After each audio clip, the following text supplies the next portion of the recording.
Here we are today in the three counties of Gloucestershire, Herefordshire and Worcestershire. Cider making is more than just about the process of turning that apple juice into cider. Obviously there's the growing of the apples, so there's a great number of people who are involved in that, the apple growers themselves, and there are many hundreds of those within these local areas. Then there's all of the ancillary services which go around growing these cider apples, and just to show how the industry is so important in these areas where there has been a great tradition and heritage of making cider over the years. It's important to uphold that heritage, but also that it is a profitable enterprise and that it is providing a really important contribution to this local rural economy.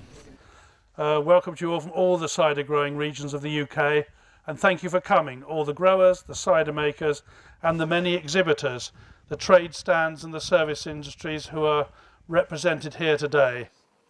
One reason growers are really interested in the idea of sustainability is because it's crucial.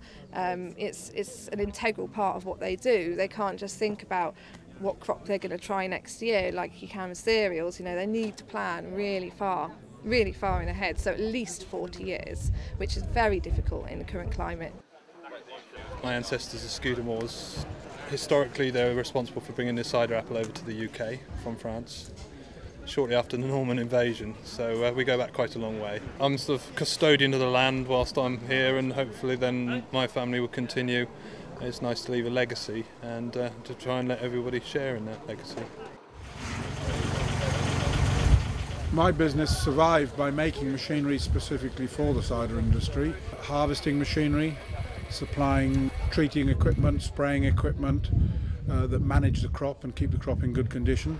Machinery for looking after those trees, pruning the trees and managing the grass that's underneath. So that is the vast part of my business that employs over a dozen people in all.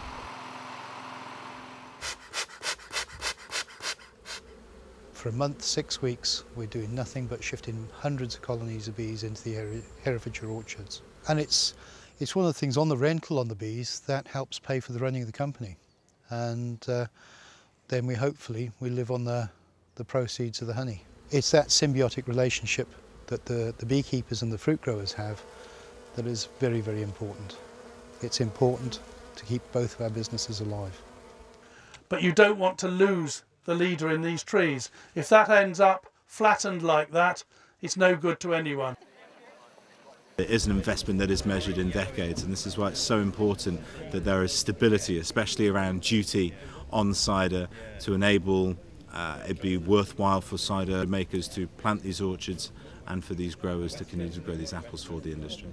I think if we lost the cider apple orchards, it would be like selling Stonehenge. It's part of the countryside. It's what's, well, I think it's always been here. It's what the countryside is. So to lose the apple orchards, what would we replace them with?